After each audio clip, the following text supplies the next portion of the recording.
Assalamualaikum warahmatullahi wabarakatuh. Hai anak-anak kelas 10 MIPA SMA Negeri 2 Ngawi. Bagaimana kabarnya? Semoga sehat dan selalu dalam lindungan Tuhan. Pertemuan hari ini kita melanjutkan ke materi yang baru, yaitu bab 8, mendalami puisi.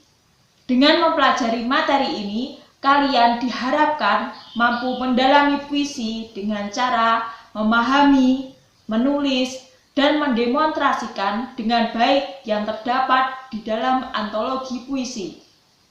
Untuk membekali kemampuan kalian, pada materi ini kalian belajar tentang 1. Mengidentifikasi komponen penting dalam puisi. 2. Mendemonstrasikan pembacaan puisi. 3. Menganalisis unsur kebahasaan puisi. 4. Mendemonstrasikan hasil puisi yang dibuat.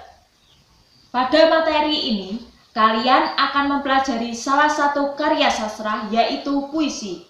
Sumber utama pada materi ini ialah buku kumpulan puisi atau sering disebut antologi. Bukan hanya memahami isi puisi, tetapi kalian juga harus mendemonstrasikan puisi dengan memperhatikan beberapa komponen penting, yaitu vokal, ekspresi, dan intonasi. Sebelum melanjutkan ke pembahasan materi, Bu Finska mau bertanya, apakah kalian sering membaca buku antologi puisi? Sudah atau belum? Bagi yang sudah, pasti tahu buku antologi puisi tentang balada orang-orang tercinta ditulis oleh W.S. Rendra, Perahu Kertas oleh Sapardi Djoko Damono, kumpulan puisi O Amuk Kapak karya Sutarji Kalsum Bakri, dan masih banyak yang lainnya. Namun, sebenarnya apa yang dimaksud dengan puisi? Bagaimana kalian mengategorikan suatu karya sebagai puisi maupun bukan?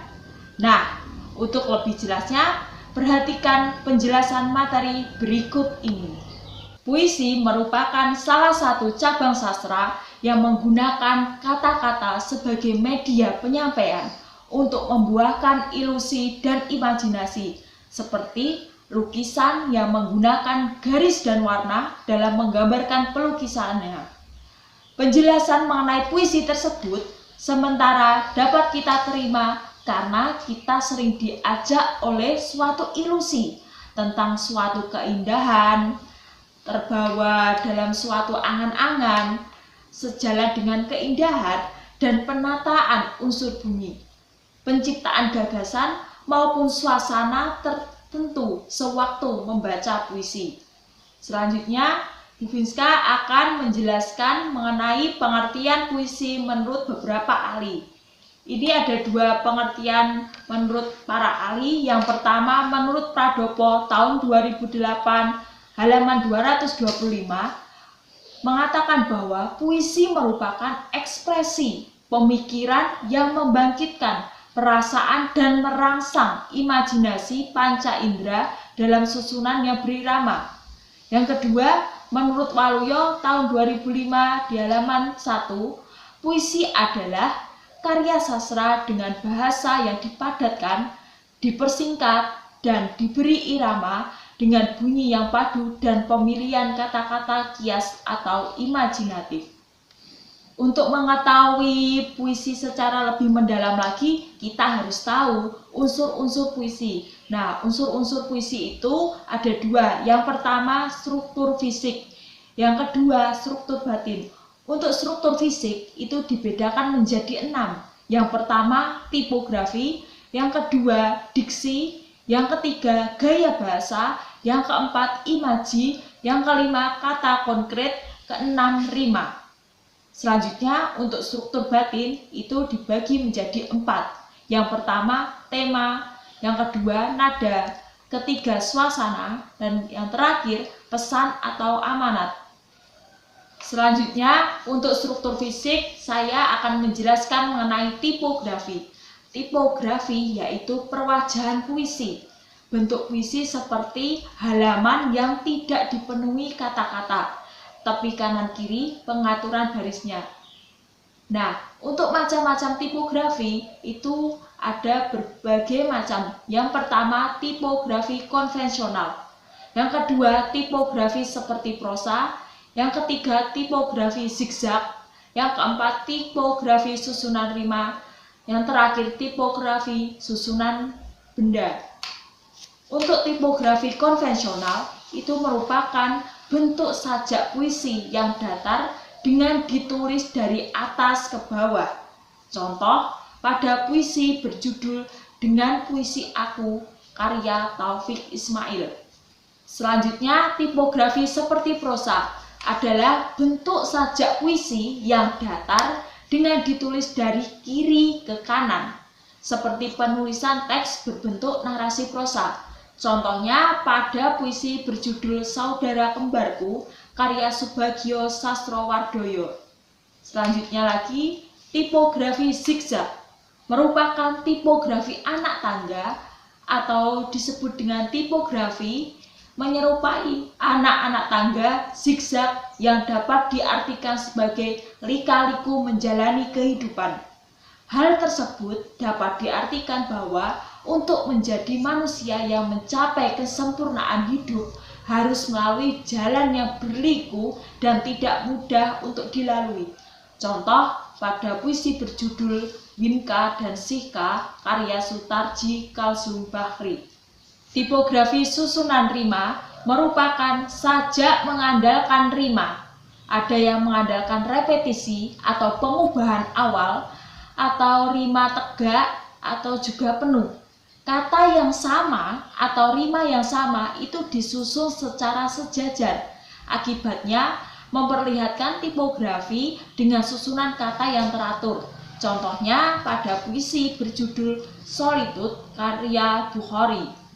Selanjutnya lagi, tipografi bentuk benda merupakan sajak bertipografi di bentuk benda selalu mengaitkan benda yang divisualkan dengan makna yang disampaikan, meskipun benda tersebut tidak menyampaikan makna secara menyeluruh.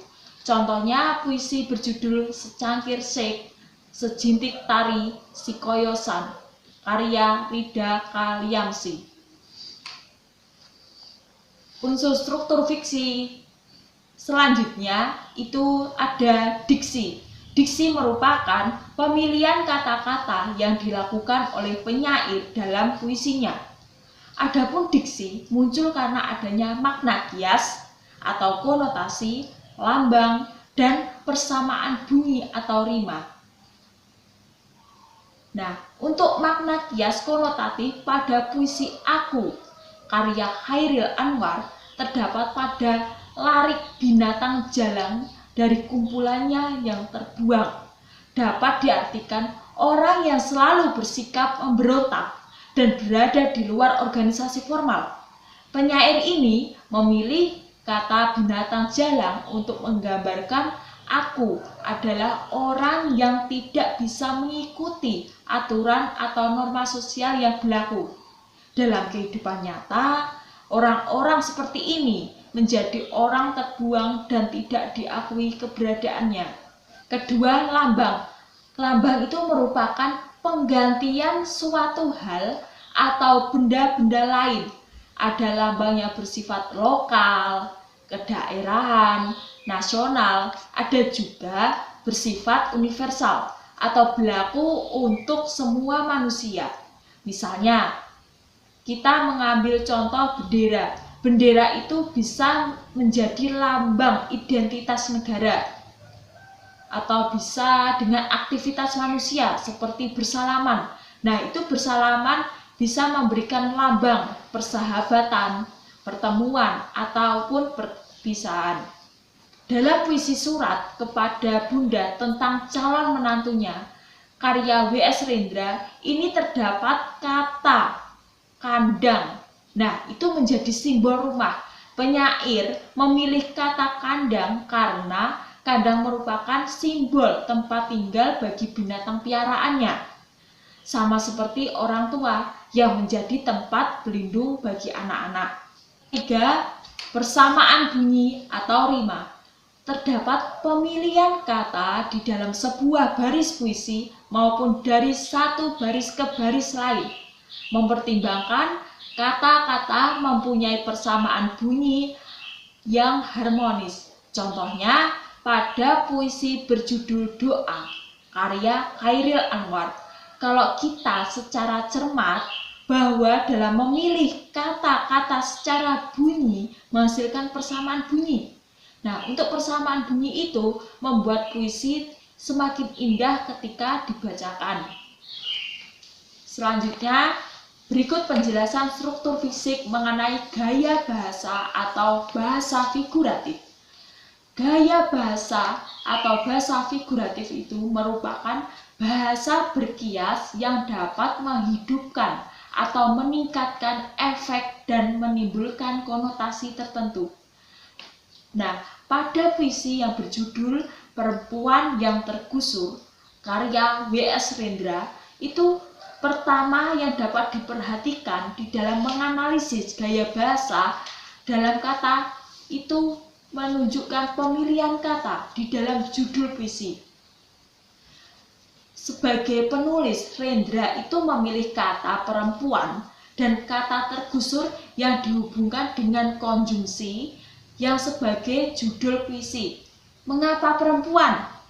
Hal itu tentu penting untuk diperhatikan. Rendra memang termasuk sastrawan yang senang memilih kata perempuan atau kata lain yang merujuk kepada perempuan sebagai tokoh di dalam puisinya. Hal ini dapat dilihat dalam antologi puisinya yang berjudul Perjalanan Bu Aminah pada tahun 1997. Pilihan itu bisa diasumsikan terkait dengan pandangan umum masyarakat yang menempatkan perempuan sebagai makhluk yang lemah, sehingga dengan memilih kata perempuan sebagai tokoh utama di dalam puisi akan berdampak superlatif terhadap protes yang ingin disampaikan oleh Rendra. Struktur fisik selanjutnya yaitu imaji. Imaji merupakan kata atau susunan kata-kata yang dapat mengungkapkan pengalaman indrawi seperti penglihatan, pendengaran, dan perasaan. Biasanya itu mendayagunakan citraan. Nah, adapun jenis-jenis imaji di dalam puisi antara lain imaji visual, imaji auditif, dan imaji taktil. Adapun imaji visual itu merupakan pengimajian dengan menggunakan kata-kata yang menggambarkan seolah-olah objek yang dicitrakan dapat dilihat. Contohnya pada puisi yang berjudul Gadis Peminta-Minta karya Toto S. Bahtiar. Yang kedua, imaji auditif. Imaji auditif itu merupakan pengimajian dengan menggunakan kata-kata ungkapan seolah-olah objek yang dicitrakan sungguh-sungguh didengar oleh pembaca. Contohnya pada puisi yang berjudul Asmaradana karya Gunawan Muhammad.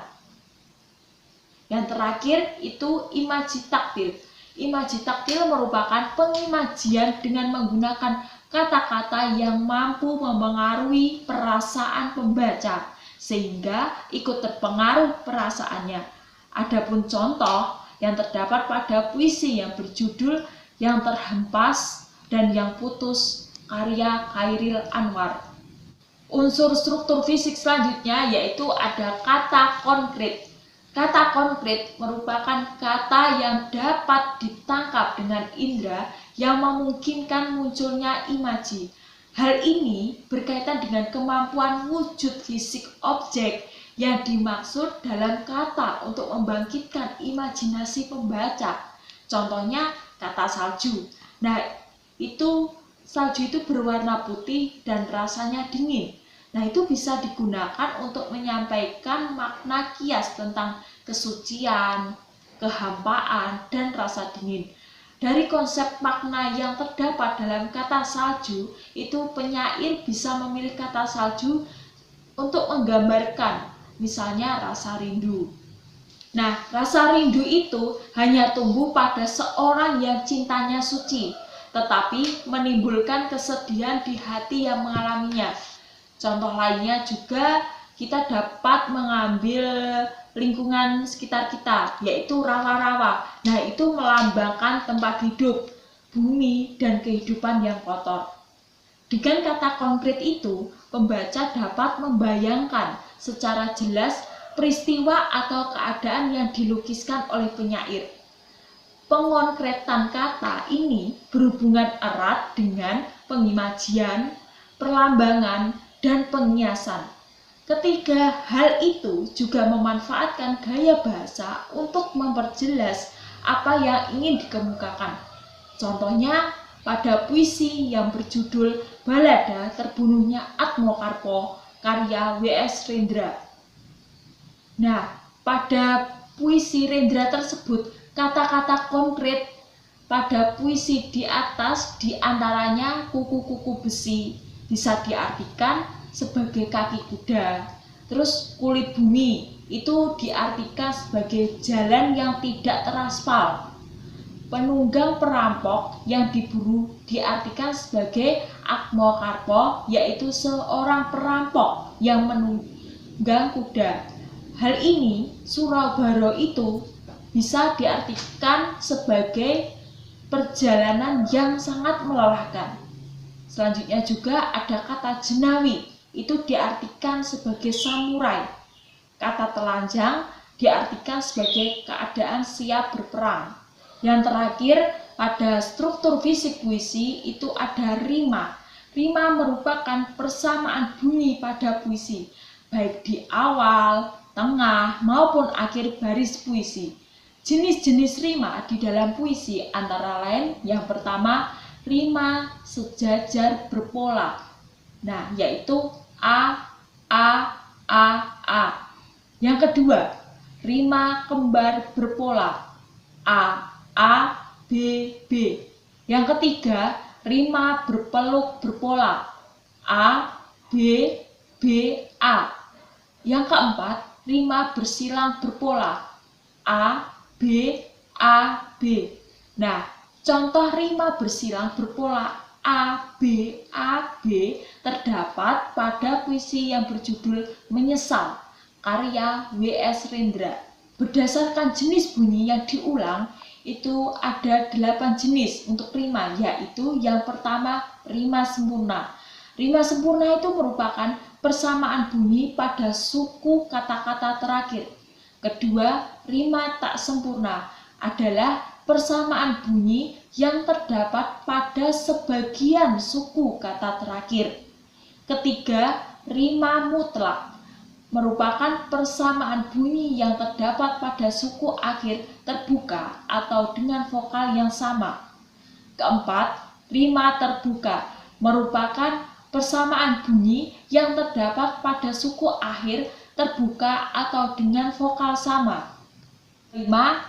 Rima tertutup merupakan persamaan bunyi yang terdapat pada. Baik, selanjutnya adalah penjelasan mengenai struktur batin. Struktur batin tadi kan ada 4, yaitu yang pertama tema, yang kedua nada, yang ketiga suasana, dan keempat pesan atau amanat. Nah, penjelasannya, tema merupakan makna keseluruhan di dalam puisi. Tema puisi dapat ditentukan melalui gagasan pokok yang dikemukakan oleh penyair atau pikiran yang menjiwai dan melandasi penciptaan puisi. Tema-tema puisi misalnya cinta, ketuhanan, kemanusiaan, patriotisme, perjuangan, dan masalah sosial. Yang kedua, nada.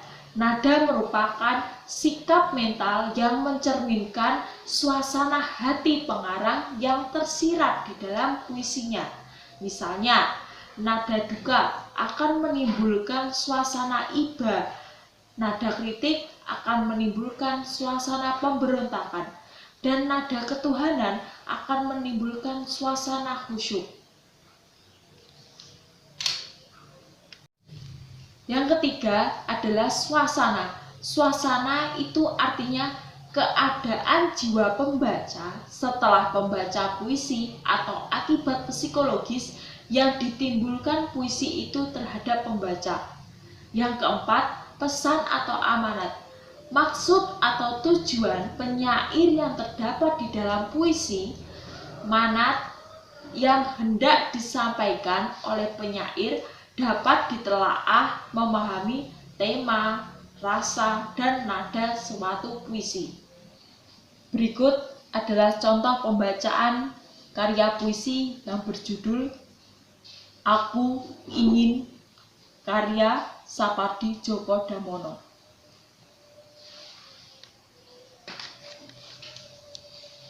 Aku ingin karya Sapardi Djoko Damono. Aku ingin mencintaimu dengan sederhana, dengan kata yang tak sempat diucapkan, kayu kepada api yang menjadikannya api. Aku ingin mencintaimu dengan sederhana, dengan isyarat yang tak sempat disampaikan awan kepada hujan yang menjadikannya tiada. Nah, dari puisi yang berjudul Aku Ingin karya Sapardi Djoko Damono mengisahkan tentang ungkapan cinta seseorang kepada kekasihnya. Dapatkah kalian merasakan bagaimana perasaan seseorang ketika kekasihnya menyatakan kerelaannya untuk berkorban? Seperti berkorbannya kepada api. Dapat jugakah kamu membayangkan bagaimana perasaan seseorang ketika sahabatnya menyatakan kesedihannya, berkorban seperti pengorbanan awan yang musnah menjadi hujan? Nah, siapapun perempuan yang menjadi wanita dari lelaki itu akan merasakan perasaan yang romantis, merasa disayangi dan terlindungi. Perasaanmu setelah membaca puisi itu, maka itulah yang dinamakan suasana. Selanjutnya pada tema. Tema itu tentang terdapat pada puisi Aku Ingin, yaitu tentang cinta. Tema ini dapat dengan mudah ditemukan karena pengulangan kalimat Aku ingin mencintaimu dengan sederhana.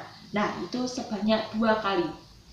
Setelah kalian mendengarkan penjelasan dari materi dari saya, nah, berikut tugas individu 1 untuk pertemuan hari ini. Dikumpulkan paling lambat hari Minggu pukul 12. Jangan sampai terlambat ya. Sekian penjelasan materi pada hari ini. Jika ada kesulitan atau kendala, bertanyalah kepada Bu Finska. Selamat belajar ke mata pelajaran lain. Semoga sukses dan lancar. Jangan lupa tetap jaga kesehatan serta patuh terhadap protokol kesehatan. Terima kasih. Wabillahi taufiq wal hidayah. Wassalamualaikum warahmatullahi wabarakatuh.